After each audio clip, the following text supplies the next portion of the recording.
haga los honores para presentar a nuestra presentadora del día de hoy. Gracias, doctor Velázquez. Un gusto a todos saludar a cada uno de ustedes presentes y a los futuros que nos vean en la nueva plataforma que vamos a tener para estos videos. En esta quinta sesión nos acompaña Daniela Mardones Bravo. Le cuento que ella es abogada, es máster en criminología y justicia criminal de la Universidad de Edimburgo y actualmente se encuentra realizando un doctorado en la misma casa de estudio. Un poquito del abstract o el resumen de la presentación de Daniela lo vamos a encasillar en el siguiente caso. Nabila Rifo fue atacada en la calle en el año 2016, esto fue en Coyhaique, si bien recordamos. Fue golpeada en el cráneo y le removieron sus glóbulos oculares. Se determinó que el autor de esos hechos, pareja y padre de sus hijos. Su caso fue expuesto por los medios de comunicación por más de 2 años, incluyendo la transmisión de su juicio. Este artículo, perdón, esta charla, desarrolla un estudio del caso desde la perspectiva de las teorías criminológicas relacionadas con los medios de comunicación y la victimología con el fin de explicar cómo y por qué se fue transformando la imagen de Návila como víctima y cómo fue mutando el valor noticioso de la misma con el fin de mantener su vigencia. Para ello, el caso se divide en 3 claves, son la presente charla en realidad. Primero, la investigación, en donde esto se asocia el concepto de víctima ideal con la culpa a la víctima, personalización. Segundo, el juicio relacionado con el valor mediático y su valor noticioso. Y por último, postjuicio, desarrollando las teorías sobre el escándalo y el fracaso institucional. Daniela, las palabras son todas tuyas. Hola, muchas gracias a todos por estar ahí, buenas tardes. Gracias Roberto por esta presentación y muchas gracias a Javier también por haberme invitado el día de hoy. Bueno, para iniciar esta presentación quisiera partir aclarando o siendo bien explícito en que este caso está visto desde una perspectiva criminológica, como se explicó.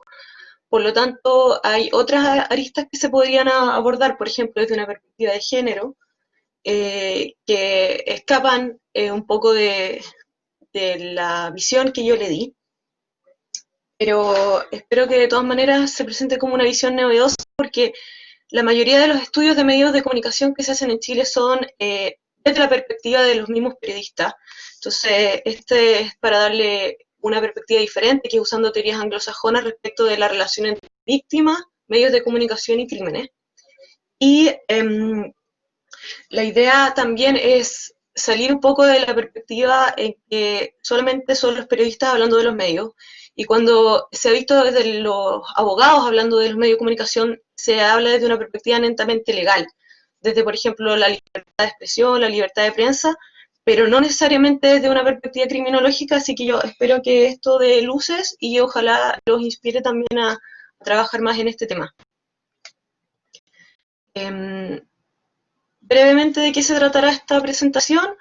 En primer lugar, hablaré un poco del contexto mediático chileno. Brevemente, ya todos más o menos estamos familiarizados con él, así que luego los antecedentes teóricos que, como ya decía, tienen que ver con una perspectiva criminológica y victimológica.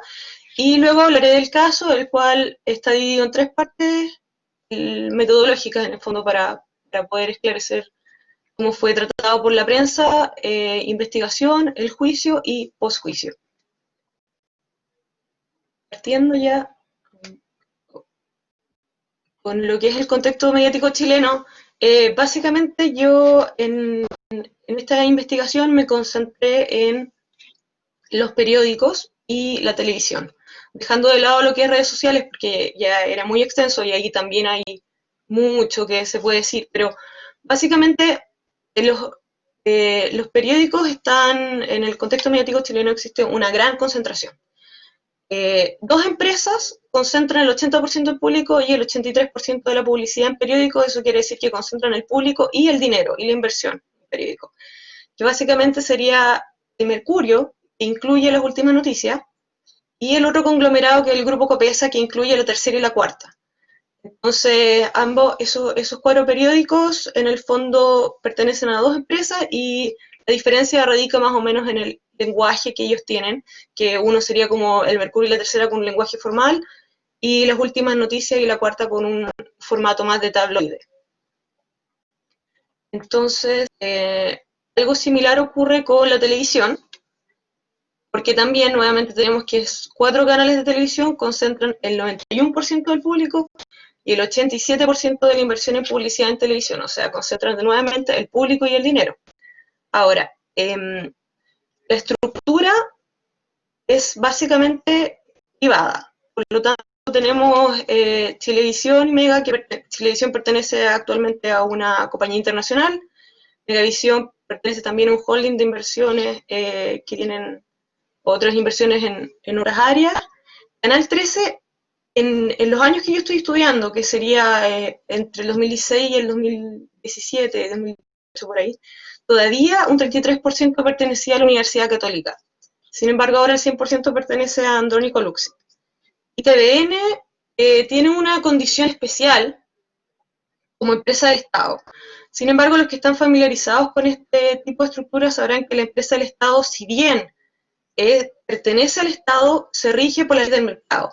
Y por lo tanto, TVN, hasta el año 2018, la única forma de acceder a fondos del Estado era compitiendo con los otros canales por fondos y cosas así, pero no tenía un aporte directo al Estado hasta que se creó la ley 21.085, que es posterior a lo que yo les voy a hablar. Sin embargo, sería interesante si alguien quiere recoger esta ley y ver si realmente tuvo cambios, porque esta ley recoge el valor de la televisión en el sentido de que sería como un aporte social. Así que sería relevante tal vez estudiar si hubo un cambio en TVN después del cambio en esa ley. Ya entrando de lleno a los antecedentes teóricos, bueno, todos hemos visto, yo creo que en el sistema de justicia criminal la víctima ha ido tomando un lugar mucho más importante. O sea, hasta hace unos años, por ejemplo, era impensado tener leyes con nombres de víctimas, y ahora ya tenemos la ley Emilia, la ley Zamudio. Entonces, este fenómeno Garland, por ejemplo, en la cultura del control lo describe como el regreso a la víctima, y que nos llama a que las víctimas deben expresarse y deben tener un lugar. Pero a la vez esto genera este posicionamiento de la víctima en un lugar más visible, también las pone en una posición más vulnerable, en el sentido de que culpar a las víctimas siempre ha existido, es algo que existe desde hace mucho tiempo, pensar que las víctimas de alguna forma se buscaron su desgracia. Pero el ponerlos en la vitrina, también en el fondo buscando ayudarlas, también se produce este efecto contrario de una exposición innecesaria y también hacia mucho rechazo y odio de parte, sobre todo en redes sociales, es posible ver eso. Entonces, siguiendo, a ver, ahí está, siguiendo con esta idea, ¿quiénes son las víctimas? Si bien parecería una respuesta sencilla, así como de cualquier persona víctima de delito es una víctima, la verdad es que no todas las personas que son víctimas de delito caen en la categoría de lo que se espera de ser víctima. Y si bien todas son víctimas en el sentido teórico, no todas son víctimas en el sentido de que merecen nuestro apoyo. Y eso es así. Por lo tanto, se le da distinta categoría a distintas víctimas. Y esto se viene estudiando hace tiempo. Niels Christie tiene desarrolló esta teoría de la víctima ideal, pero hay mucha literatura al respecto, en que la idea de que hay personas o grupos de personas que más fácilmente caen en la categoría de víctima. Y generalmente esta persona tiene que ser una persona débil, y por lo tanto mujer, porque se asocia a la mujer a la debilidad, y mejor aún si es una persona que está enferma o que tiene otro atributo de debilidad, si es muy joven o si es muy vieja. Pero además de ser débil, tiene que estar llevando a cabo un proyecto respetable y además debe estar en un lugar que no puede ser culpada. Por ejemplo, si hay una mujer a las 3 de la mañana esperando transporte público para ir a trabajar, a cuidar a los abuelitos en un hogar de ancianos, y le pasa algo, esa persona va a ser la víctima ideal. Pero si esa misma mujer está ahí parada, en ese mismo paradero, a las 3 de la mañana, porque está prostituyéndose, esa persona no va a caer en la categoría de víctima ideal, porque va a haber un cuestionamiento de qué hacía ahí, por qué se expuso al peligro. Entonces, además de buscar esta categoría de víctima ideal, también tenemos que tener un tipo de ofensor, un tipo de ofensa para caer en esa categoría. Y en ese caso, lo que se espera es que el ofensor sea grande, malo, o sea, típicamente un hombre, y también, idealmente, que sea un desconocido, porque el hecho de yo tener una relación con el victimario me pone en categoría de culpable.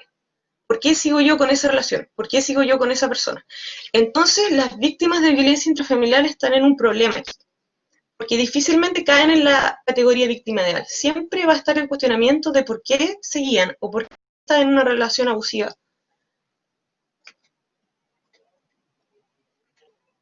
Ahora, cambio la diapositiva. Ahí está. Entonces, estas víctimas ideales también se representan en los medios de comunicación. El problema es que obviamente se tiende a generar estereotipos, porque es la forma más fácil de representar a las personas en los medios.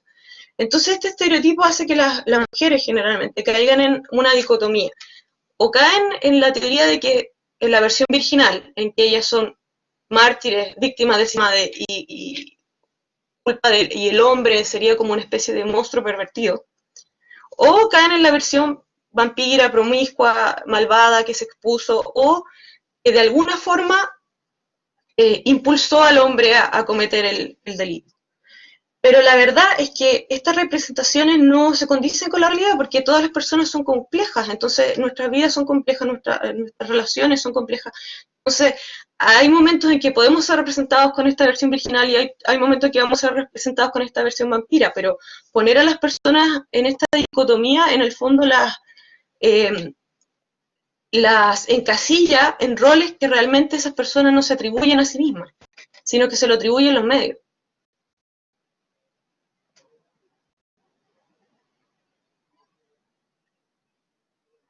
Ahora, teniendo ya la idea de la categoría de víctima, no todo hecho delictual es noticia. No todo hecho es noticia, no todo crimen es noticia. Tiene que cumplir ciertos requisitos. Hay varios autores que han hablado extensamente sobre qué categorías y qué se debe cumplir para caer en la categoría de noticia. Pero lo que hay que entender aquí es que, y esto es sabido, los medios de comunicación tienen líneas editoriales. Y las líneas editoriales dicen, esto sí es noticia, esto vale la pena de ser cubierto por nosotros y esto no. Y por mucho que los autores pueden teorizar y dar miles de listas, y hay cosas que podemos reconocer aquí, por ejemplo, violencia, sabemos que si hay violencia es más interesante, si hay sexo, si hay riesgo, si hay una celebridad. Pero en general en comunicación hacen estos procesos un poco más automáticos, no es que tengan una lista con un checklist, sino que ellos saben, los editores saben qué es interesante y qué no. Entonces, dentro de esa misma idea, cuando se está explotando una noticia por cierta cantidad de tiempo, se explota a la víctima o se expone a la víctima, hay que ir cruzando nuevos umbrales. La mayoría de los teóricos hablan de este concepto de umbral, con la idea de que hay que ir llegando a otro nivel, siempre a otro nivel, porque si no, ya no es novedoso. Si a ella ya le pegaron, ya le sacaron los ojos, ¿cuál es el próximo paso? ¿Qué estaba haciendo la noche? ¿Con quién estuvo? ¿Quién era su pareja? Ya explotamos su vida privada. ¿Cuál es el próximo paso? Entonces, esto se produce una especie de espiral que va creciendo, que llega, que se transforma desde una cosa individual, desde una persona, desde una víctima, desde un hecho puntual, hasta un punto en que se empieza a jugar a la justicia, se empieza a jugar a las instituciones, se empieza a jugar como a las entidades superiores, se empieza a formar lo que se llama el escándalo mediático, como lo conocen los autores. Entonces, teniendo todo eso en mente, se llega al punto, en este caso, por ejemplo, después de 2 años de exposición, se llega al punto en que ya la víctima pasa a ser parte de un problema mayor, un problema institucional, un problema en que todos nuestros prejuicios, todas nuestras ideas de la injusticia, de que la Fiscalía no funciona, de que la Corte Suprema es injusta, todo eso, se ve materializado a partir de un solo caso. Y eso es lo que yo les voy a ejemplificar ahora cómo se dio concretamente todo esto que les estoy diciendo en teoría, cómo se dio concretamente en este caso. Entonces, el caso Navira Rifo para los que no se acuerdan bien, el 14 de mayo de 2016 ella fue encontrada agonizando en una calle de Coyhaique, fuertemente golpeada, tenía fracturas en el cráneo, pero lo que más llamó la atención de todos fue el hecho de que el victimario había removido los globos oculares con una llave de auto. Entonces, el hecho es bastante espantoso, pero hay que decirlo, no es la única vez que ha pasado. Había pasado antes, y aún así esos casos no tuvieron el revuelo que tuvo este. Al punto de que el juicio fue televisado. Hay que decir que este fue el primer y último juicio completamente televisado en Chile, porque después de esto, debido al efecto que tuvo sobre todo en los testigos y en la víctima, y en la imagen de la víctima, la Corte Suprema hizo un autoacordado diciendo que solamente se iban a televisar algunas partes. Y finalmente el resultado del juicio fue que su expareja y padre de 2 de sus 4 hijos fue declarado culpable. Eso es grande todo lo que ocurrió con el caso. Pero si vamos un poco más al detalle y empezamos a analizar cómo fue que se expuso este caso en la prensa, lo primero que podemos notar cuando se habla de los primeros titulares que hubo es que todos los titulares, sin excepción, de los medios de televisión, diario, todo lo que revisé, hacían referencia a 3 temas, que básicamente serían los 3 temas que generaron que este hecho fuera la noticia, y es género, violencia y la ubicación. Yo honestamente creo que si hubiese faltado alguno de estos, no habría tenido el impacto que esto tenía. Entonces todos los titulares hacen referencia a que ella era mujer, y muchos titulares hacen referencia a que era madre, situación que es relevante porque después se deja mencionar el tema de la madre. Varios dicen madre de 4 hijos, madre de 4 hijos, pero en la medida que fue mutando la imagen de Nabila Rifo, se fue perdiendo esta noción de madre. Hacen mucha también relevancia la violencia, brutalmente es lo que más se escucha, pero también salvaje, despiadado, qué sé yo, y Coyhaique. Coyhaique también es clave porque se asume que es un lugar donde no pasan este tipo de cosas. Entonces estas 3 condiciones fueron las que generaron esta idea, y básicamente son los valores noticiosos que destacaron como para que esta noticia trascendiera del plano local y se extendiera a nivel nacional. Pero también el tema del género aquí encasilló inmediatamente en esta idea de víctima ideal, en esta idea de la madre brutalmente atacada, la mujer brutalmente atacada por un hombre. Ahora, hay que tener claro, ella no se puso en este lugar de víctima. Ella nunca se paró aquí diciendo yo pobre. No, los medios inmediatamente la encasillaron. Y por lo tanto el público asumió una imagen de ella como la víctima ideal, como la madre de 4 hijos. Entonces, ¿qué pasa cuando se empieza a saber más en esta búsqueda de más información?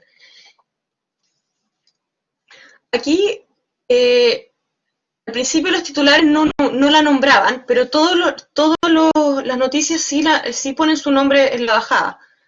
Pero al poco tiempo su nombre empezó a tomar la relevancia, al punto que ya ni siquiera decía Nabila Rifo, sino que ya era simplemente Nabila, porque es un nombre extraño, entonces todos sabían de quién estaba hablando. Y se personificó en ella esta lucha contra la violencia de las mujeres. Entonces hubo velatones, hubo una serie de eventos organizados por el movimiento Ni Una Menos o movimiento contra la violencia de las mujeres.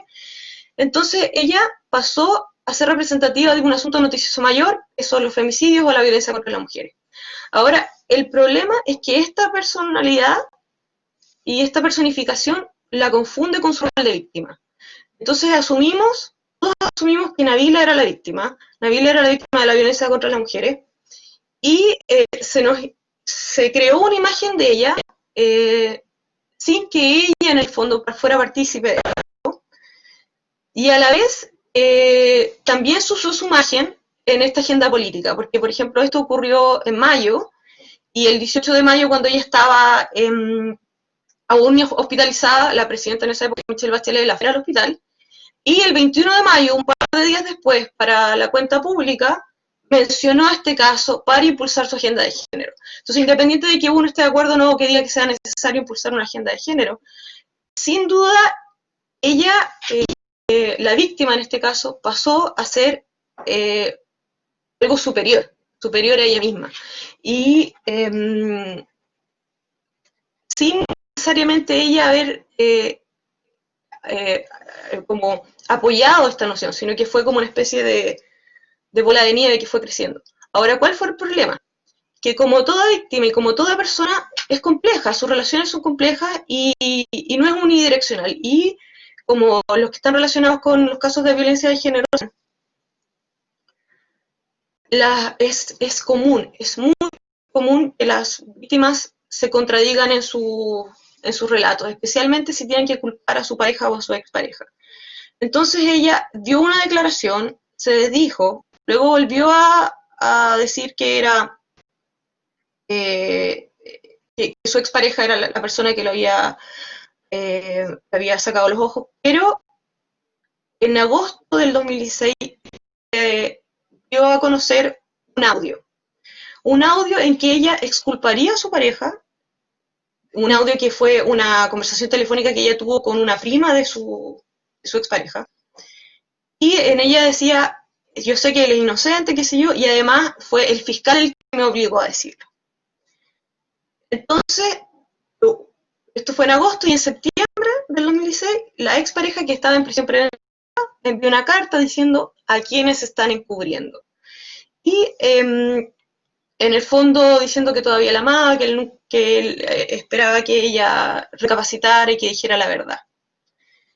Y bueno, y aquí puse una de mis noticias favoritas también, por ejemplo, grafóloga forense analizó carta escrita por Mauricio Ortega. Entonces, como veremos, ya buscando absolutamente cualquier arista para mantener esta historia viva. Y si ustedes ven en esta época los comentarios de la gente o los comentarios incluso en la televisión respecto a las contradicciones, porque ahora hablar ya era una víctima contradictoria, por lo tanto se cae esta imagen de víctima ideal, y se dice quizás que está ocultando, quizás que era, etc. Entonces pasa a ser una víctima indigna y además pasó a ser una víctima culpable.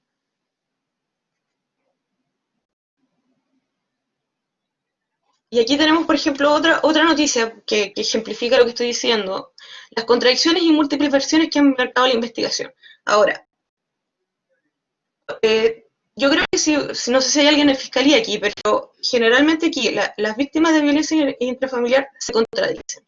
Y en realidad, en general, eso no afecta a la investigación. Sí afecta a la credibilidad de la víctima, sí puede afectar eventualmente en el juicio, pero mientras se está investigando, la verdad es que ese tipo de dimes y diretes o de contradicciones o de versiones o de sentimientos encontrados no afecta a la investigación como aquí dice, pero las medios de comunicación lo mostraron como que realmente la investigación se estaba cayendo a pedazos porque la víctima era contradictoria.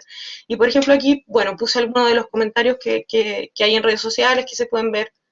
Son los comentarios en la página de esta misma noticia, donde está loca, hay algo raro. Y aquí hay uno con unas teorías más avanzadas, por ejemplo, que ella él la sacó de la prostitución, qué sé yo, y nuevamente, ella seguramente no era de los trigos muy, muy limpios, y una serie de teorías que fueron creciendo gracias a esta idea de la prensa de que las contradicciones eran pero terribles y que realmente no había ningún caso en contra de Mauricio Ortega.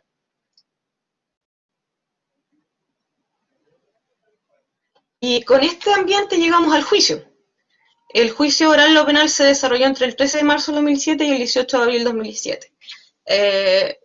Al final lo condenaron, se encontró culpable de los cargos de violación de morada, femicidio frustrado, lesiones gravísimas, le dieron 26 años por esto.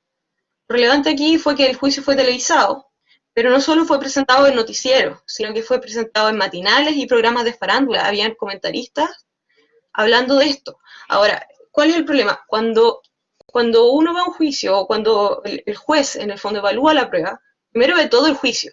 Evidentemente puede que tenga opiniones y concepciones en la medida que el juicio va avanzando. No da su opinión después de cada declaración. Pero aquí se generó un juicio mediático en que alguien declaraba y habían 3, 4 comentaristas opinando. Muchos comentaristas ni siquiera especialistas en derecho o en caso o en ciencias forenses. O sea, era gente común y corriente especulando respecto de cada comentario. Además, esta búsqueda de la objetividad en el fondo, que de repente dice, no, es que tenemos que mostrar todas las partes, se tradujo en que, por ejemplo, comentaba el mejor amigo del acusado, y después los comentaristas de la televisión le daban el mismo peso a esos comentarios que a los comentarios de algún especialista o a otro perito que estuvo presentado por la fiscalía. Entonces, se dio esta como un juicio mediático, casi, en mi opinión, casi un circo en algunos aspectos.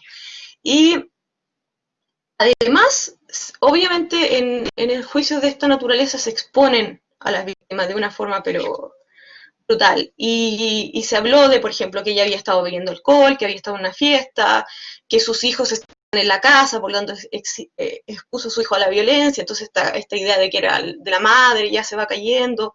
Y además, durante la fiesta, que esto fue lo más comentado, de todo lo que sucedió, increíblemente esto fue lo más comentado, que durante la fiesta, en un momento ella se levanta la blusa y mostró su seno.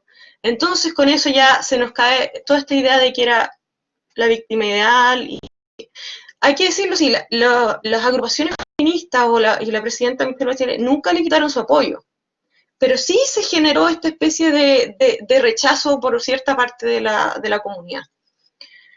Y dentro del juicio pasaron muchas cosas, pero creo que dos cosas que son fundamentales para entender aquí cómo funcionaron los medios sería esta entrevista que se hizo a una amiga del imputado en esa época.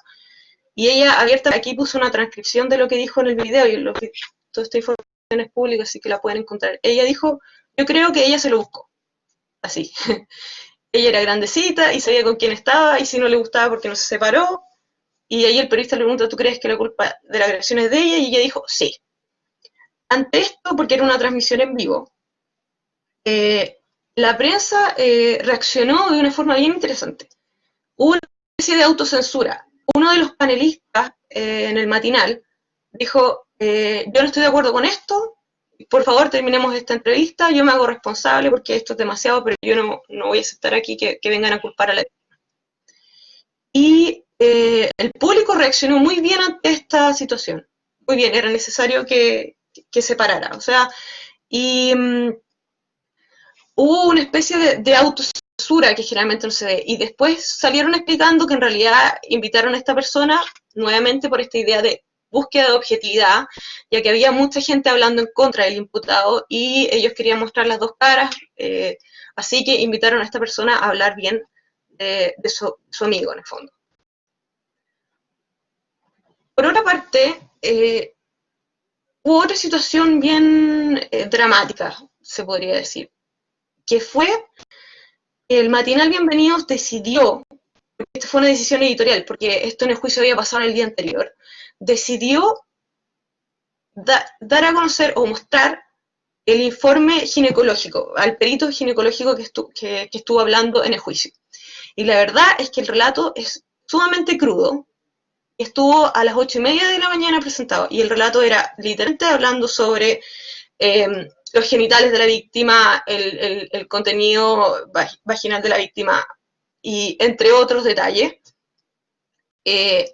Más encima, cuando termina, está esta persona que es un psicólogo clínico, ahí está la foto de lo que pasó, y empieza a dar opiniones, sin él ser a lo mejor es un buen psicólogo clínico, no puedo poner eso en duda, pero él nunca ha estado con la víctima, nunca había periciado a la víctima, solamente en base a declaraciones que vienen, y empieza a opinar sobre todo lo que había visto. En este caso, el público reaccionó como un público activo, cosa que no se veía antes con los medios, pero gracias a las redes sociales yo creo que el público genera esta especie de comunicación directa con los medios, incluso con la televisión. Inmediatamente empezaron a llover las quejas al canal y al Consejo Nacional de Televisión, tanto así que el Consejo Nacional de Televisión por este caso recibió 1.133 quejas, equivalente al 27% de los reclamos de ese año. Canal 13 fue multado, hubo gente que renunció, tuvieron que salir a pedir disculpas. Esto fue, si no me equivoco, un viernes, y el lunes tuvieron que salir a pedir disculpas en el matinal. Nabila Rifo, ella demandó por daños morales, pero finalmente esto llegó a un acuerdo, así que al final no se fue a juicio. Y debido a todas estas cosas, el Poder Judicial también dijo debut y despedida de los juicios televisados, demasiada exposición, así que ahora solamente se transmiten alegatos de apertura y clausura porque eso lo hacen abogados y se entiende que son profesionales y que pueden, no tienen problema de estar más expuestos a los medios, es lo que dicen. Y el testimonio del acusado, si éste lo solicita, porque se entiende que es parte del derecho a defensa que él tiene.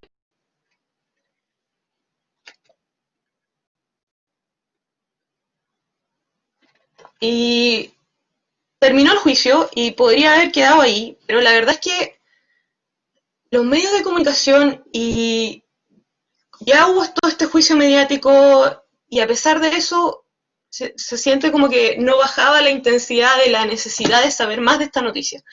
Y siguió siendo noticia por mucho tiempo, pero ya se movió el foco porque ya, o sea, ya no podíamos exponer más la vida personal de la víctima después de todo lo que había pasado, sobre todo después de la exposición que hubo en el juicio.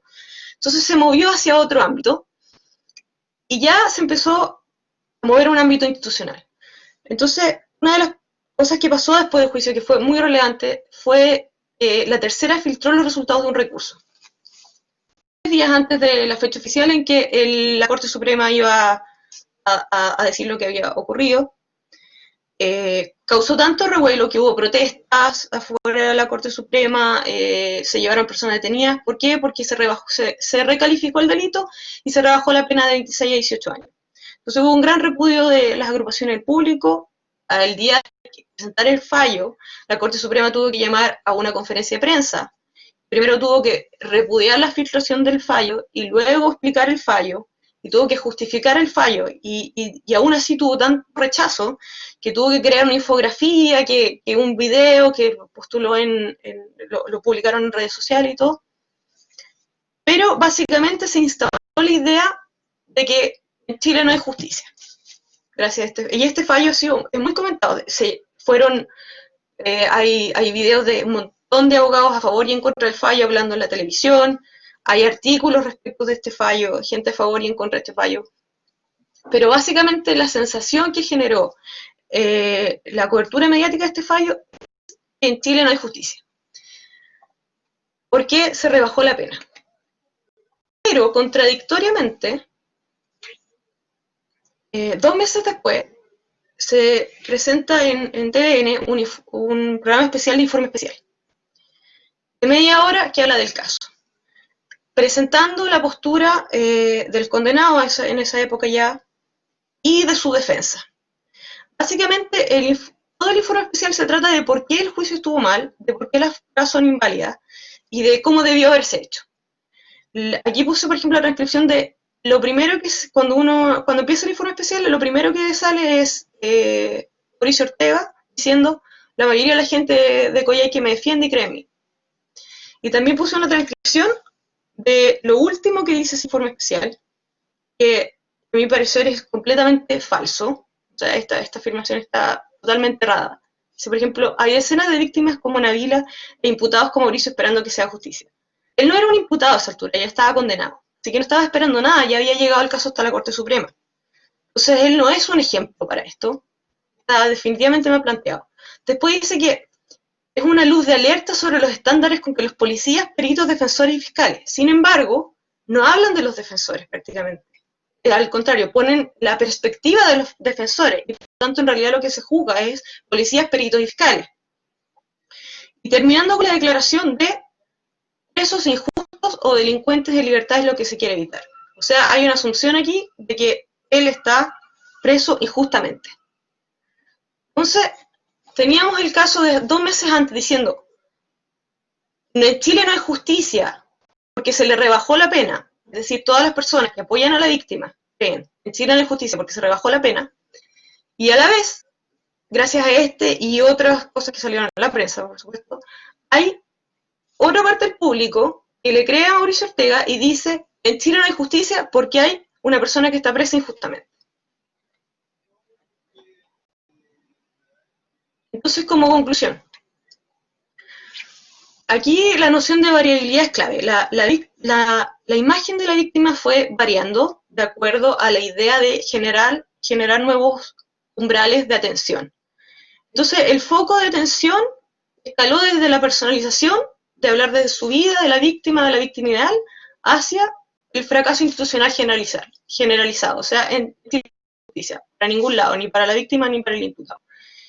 Y también la imagen de ella fue cambiando desde la víctima ideal hasta una víctima indigna y una víctima culpable.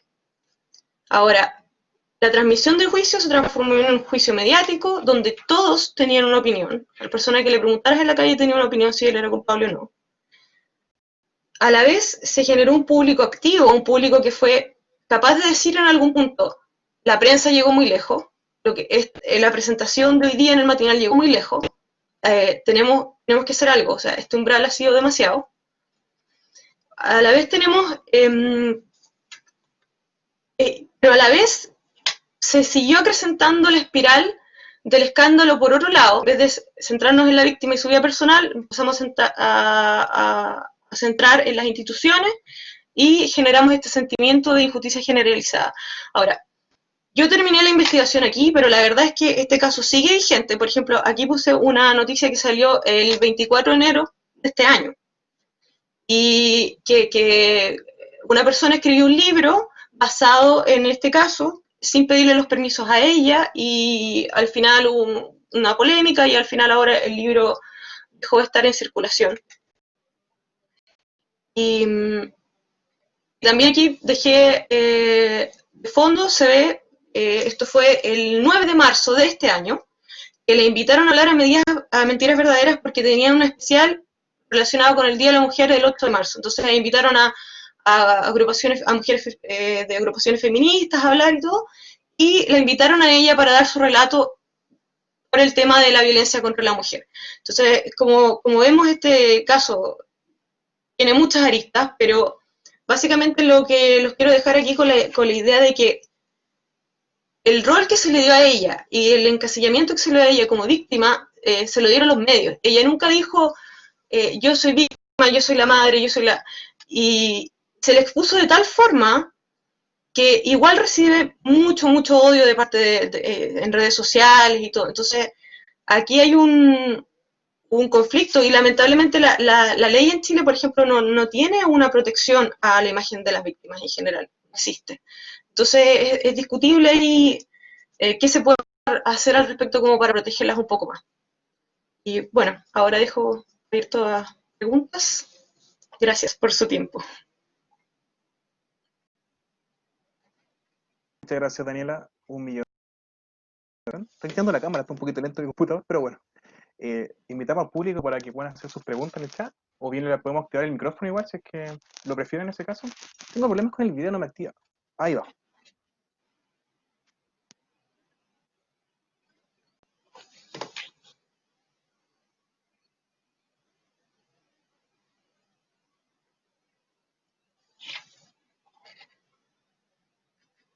Mientras el público prepara sus preguntas,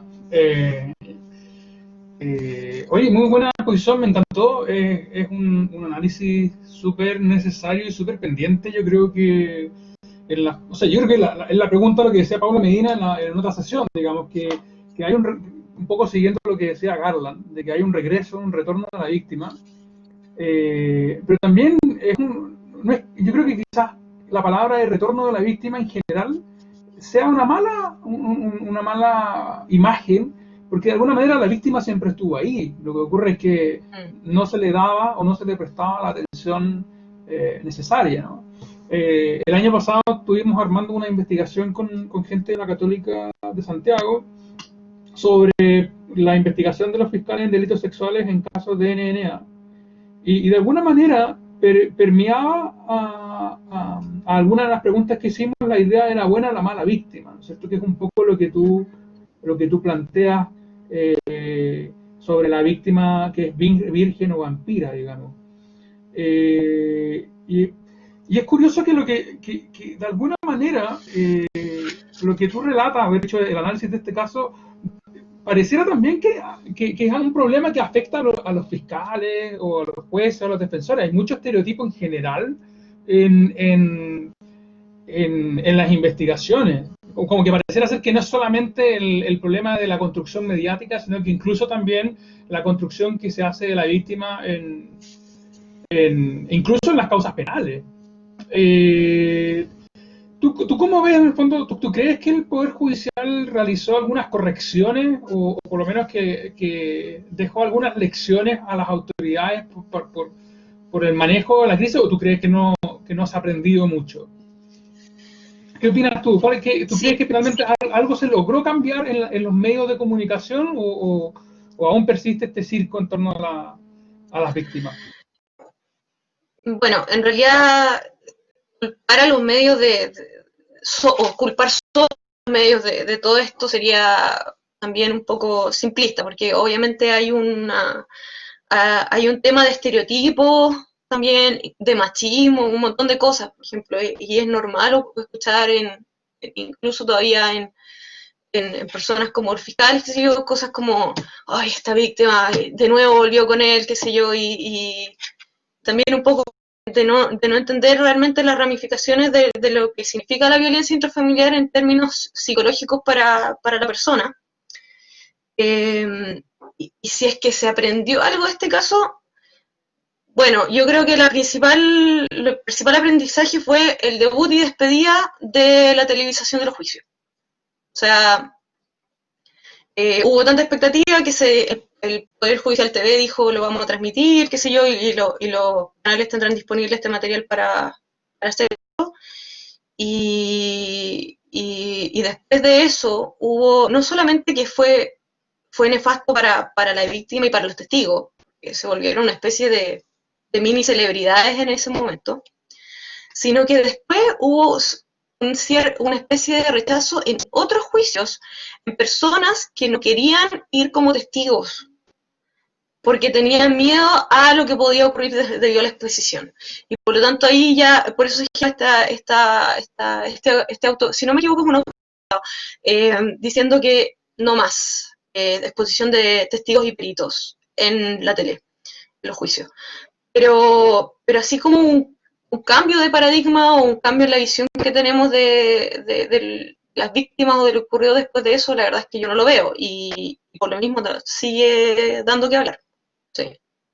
No sé si eso responde a tu pregunta, si no... Eso, por supuesto. Roberto, ¿partamos a leer las preguntas del público? Sí, por supuesto, tenemos dos. ¿Leemos nomás, Daniela? Sí. Ya, la primera es de Alejandro Fernández, quien primero dice que muchas gracias por la exposición y pregunta lo siguiente: ¿qué ideas o recomendaciones tienes para el tratamiento de víctimas de violencia de género en protocolos y procedimientos universitarios?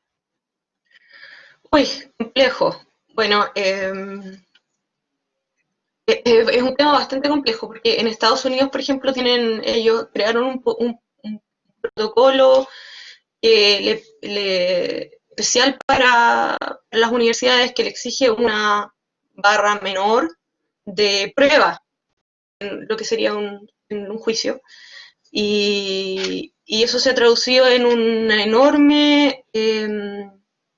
o sea, en el fondo, el problema de darle tratamiento, de repente tratamientos más especiales a ciertas víctimas, implica que ciertas personas se victimizan. ¿Quiénes se victimizan? Los que se sienten atacados por este tipo de barras. Es como, no quiero decir que se hace la víctima, pero hay gente que se pasa para el otro extremo en el fondo. Sí, al proteger a un grupo, siempre va a haber un grupo que va a decir, los estás protegiendo, me estás discriminando. Entonces, cómo tratar a las víctimas es bien complejo desde varias perspectivas. Uno, de que no podemos caer también en la idea de doblemente victimizar a alguien que no se siente víctima. Porque eso también hay otro aspecto importante. Muchas víctimas no se sienten víctimas hasta que ingresen al sistema que las victimiza. Y eso es bien complejo de tratar también. Entonces, la verdad, yo no te podría dar aquí una respuesta así como qué recomendaciones tengo para el tratamiento de las víctimas, pero sí lo que creo es que debiera haber por lo menos un poco más de regulación en cuanto a la exposición que le dan los medios, porque la verdad es que no existe ninguna protección nada en cuanto a la imagen o lo que dicen, por ejemplo. Y creo que ahí tal vez debiera generarse algún tipo de protección a la exposición, por lo menos partir por ahí. Pero ya armar como un protocolo o procedimiento ya requiere afinar, ir mucho más en el detalle y eso ya es más complejo, sí. No sé si espero que eso responda a la pregunta, pero si no, puedo ahondar más. Perfecto. Alex Rubilar nos comenta lo mismo, que es muy buena la exposición, y te pregunta lo siguiente. ¿Crees que una forma de solucionar el problema de la especulación infundada por parte de los medios pudiera ser así como una gag order dirigida en general a los medios? Sí, claro, es complejo porque en realidad también el problema del control sobre los medios en general, no solamente una gag order, sino que en general cualquier tipo de límites que le quieras poner va a caer en contradicción con algunos principios como de la libertad de información, libertad de expresión, y que de hecho si vamos a un tema un poco más legalista, hay varias, se ha discutido, el Tribunal Constitucional ha discutido varias veces la imposición de ciertas reglas hacia los medios. Ellos los han visto muchas veces como ataques a la libertad de prensa o cosas así. Y incluso han llegado al Tribunal Constitucional. Imagínate que han llegado al Tribunal Constitucional porque se les estaba imponiendo el tema de las campañas publicitarias en la época de las campañas electorales. Entonces, la reacción sí, podría ser, pero además, realmente cubriría la especulación infundada, porque básicamente los medios en Chile tampoco son abiertamente especuladores, en el sentido de que se moderan en su lenguaje, solamente dejan que fluya la especulación, por ejemplo, cuando tú ves los comentarios en redes, qué sé yo. Entonces, no es como, por ejemplo, acá en el Reino Unido, que sí, abiertamente hay muchos medios de comunicación que dicen mentiras. Sí, o sea, los tabloides son mucho más fieros yo diría, mucho más fieros que en Chile. Y entonces hay países ahí que son muy difíciles de controlar. Ese yo creo que es el problema.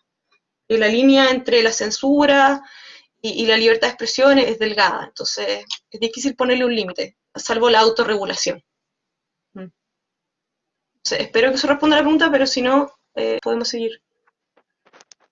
Seguimos recibiendo preguntas por parte del público. Tiene levantar la mano hace un rato, ahora me he dar cuenta. Patricia, ¿gustas que te habilitemos el micrófono o prefieres escribirlo? Ya, vamos. Profesor, ¿cómo era para activar en presentación, verdad o no? Y lo dice Roberto.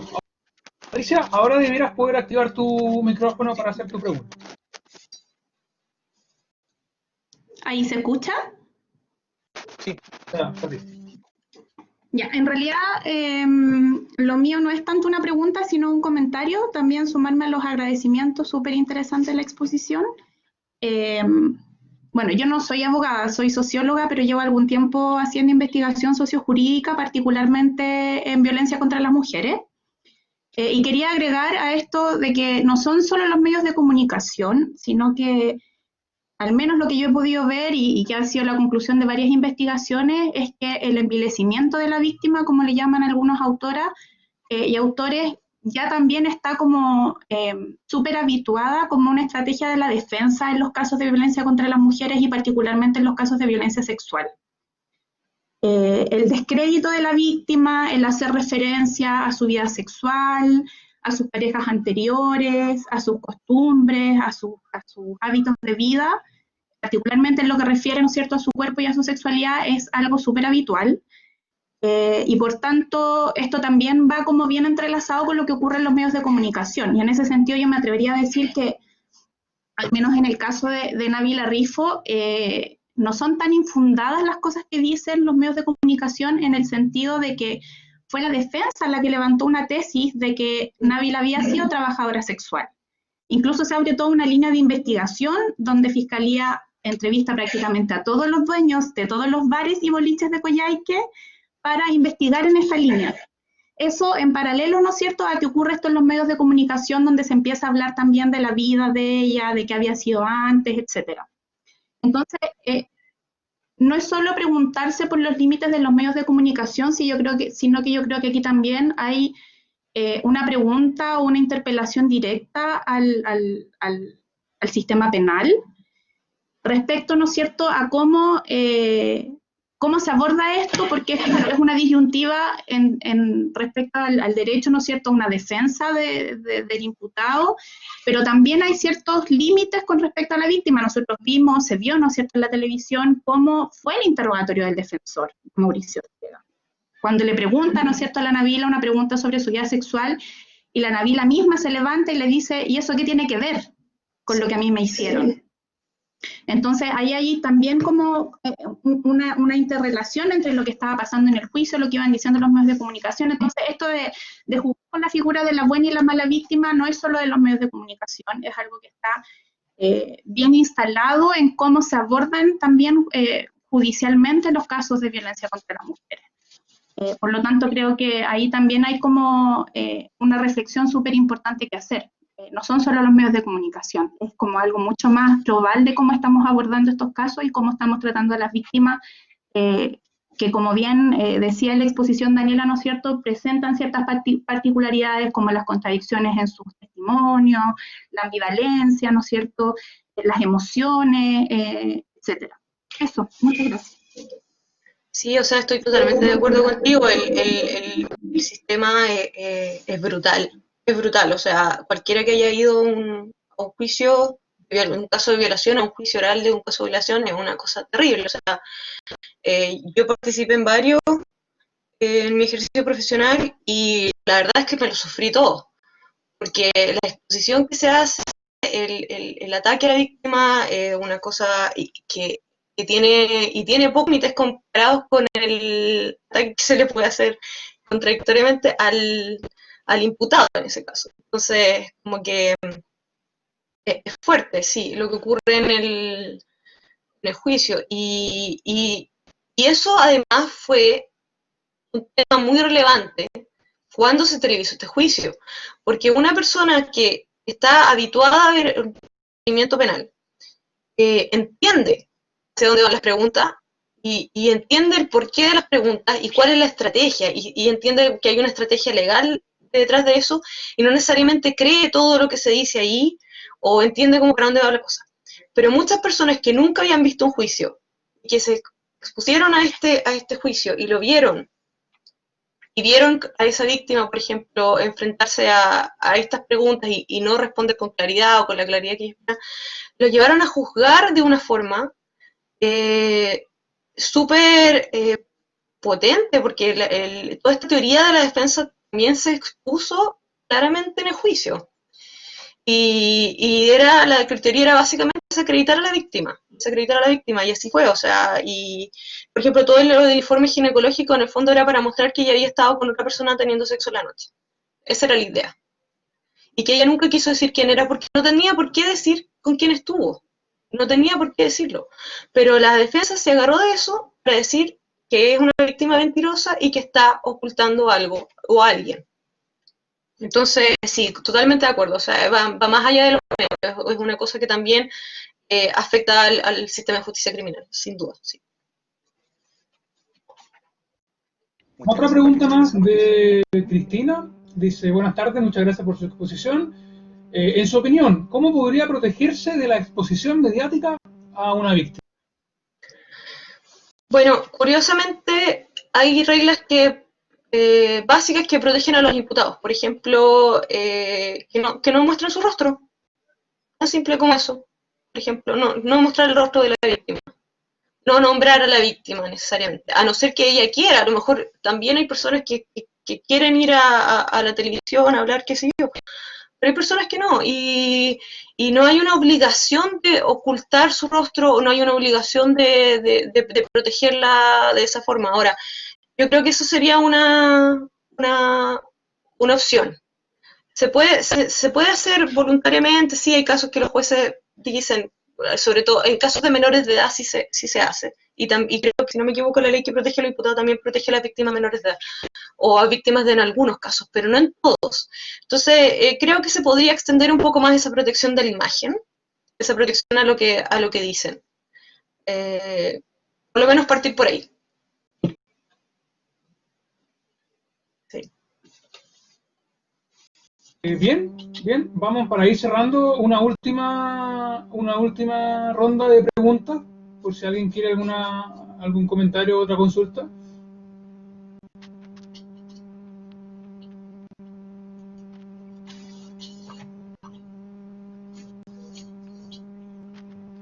Bueno, mientras esperamos la última. Yo vi el juicio, vi parte del juicio, y te juro que, de todas maneras, desde una perspectiva de un ex ministerio público, a mí me sorprendió de todas maneras el nivel de la forma en que se construyó la estrategia jurídica de la defensa.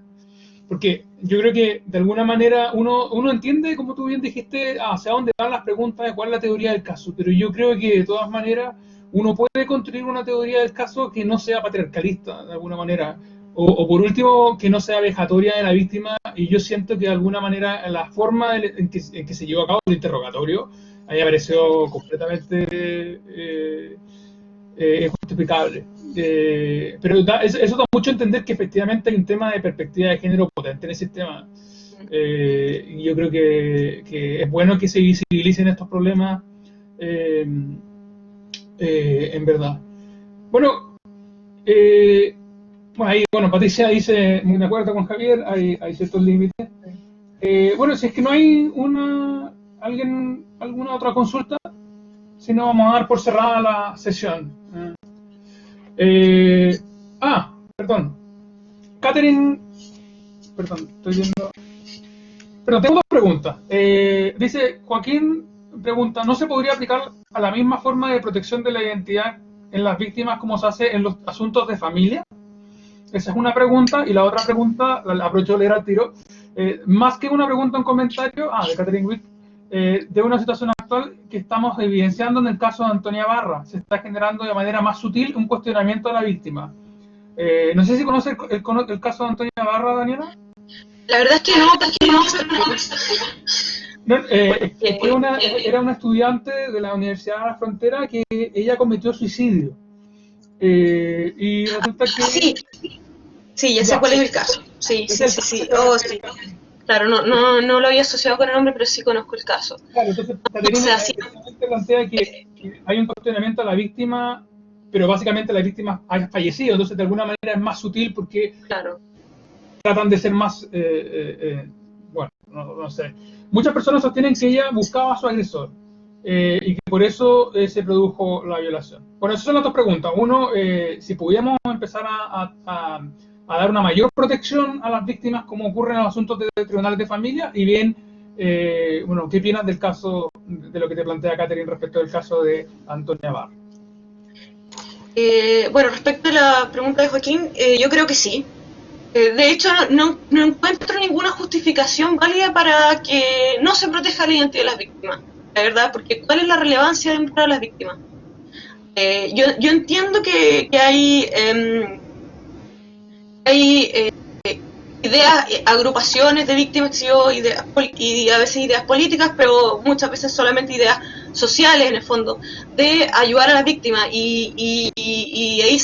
y la personalización se justifica cuando se ha llevado como una especie de agencia, en el sentido de cuando la ley Zamudio, la ley Emilia, qué sé yo, y esas víctimas han sido como visibilizadas y personalizadas, o lo mismo de ahora con George Floyd. Pero, bueno, en este caso las víctimas están fallecidas, entonces es distinta la perspectiva. Pero en el caso de que la víctima no esté fallecida, creo que debiera dársele la opción. O sea, de ver si ella quiere ser expuesta o no. Y porque muchas veces, o sea, por ejemplo, toda esta primera exposición del caso, ella está hospitalizada, ella no fue parte de toda esta exposición. Entonces se publicaron fotos de ella, se publicó toda su vida mientras ella estaba hospitalizada, no sabía lo que pasaba. Entonces creo que sí, definitivamente se podría hacer como en los asuntos de familia o incluso más, porque no encuentro que haya una justificación válida para la exposición a las víctimas. Y respecto del cuestionamiento a la víctima, bueno, en los casos de violación es mucho peor que los casos de violencia intrafamiliar. O sea, los casos de violación, una cosa, culpar a la víctima es lo más común que hay, por defecto, es la posición de las personas en general. Es muy común. Ahí hay el libro que mencioné, El Virgen o Vampiro. Si están interesados en esos temas, se los recomiendo. Es hecho por una periodista y ella explica el tratamiento de las víctimas en 6 casos de violación en Estados Unidos. Y cómo una víctima, que obviamente era una víctima joven, blanca, que hacía todo bien, la víctima ideal, fue presentada en los medios, y cómo otras víctimas, por ejemplo, afroamericanas o que eran alcohólicas, qué sé yo, y cómo fueron presentadas en los medios. Entonces, no extraña para nada. En los casos de violación es lo más común. Siempre van a decir que fue culpa de la víctima, que por lo menos lo provocó o que algo andaba haciendo. Eso es así y seguirá siendo así probablemente, por mucho tiempo más, lamentablemente. Quiero agregar una última cosa, que escribí un artículo de esto y va a estar publicado el próximo mes, en Política Criminal, por si tienen interés en saber más. Si no, también ahí está mi correo y pueden escribirme y les puedo mandar más información si la necesitan. Eso. Muchas gracias, Daniela, muchas gracias por tu invitación. Bueno, efectivamente, esperamos tu paper. A nuestros teleauditores, que no puedo decir otra cosa. Bueno, ahí pueden ver el correo. También nos pueden mandar un correo a nosotros si tienen alguna duda o no alcanzaron a anotar algo. Y pronto esperamos poder subir este ciclo a YouTube, así que para que lo puedan ir comentando. Y bueno, muchas gracias por su participación. Y bueno, yo creo que es importante cerrar, decir que el derecho tiene un desafío de poder empezar a especializarse más en el trabajo de víctima, y yo creo que la perspectiva de género es inevitable, que tiene que permear al Ministerio Público, a los jueces y a las defensas. Yo creo que tenemos que empezar a mirar los casos con perspectiva de género, y yo creo que todavía nos falta mucho para avanzar en eso. Bueno, muchas gracias a todos y a todas, y hasta nuestro próximo programa, no sé, nuestro próximo ciclo. Muchas gracias. Chao, gracias a todos por su tiempo, su atención.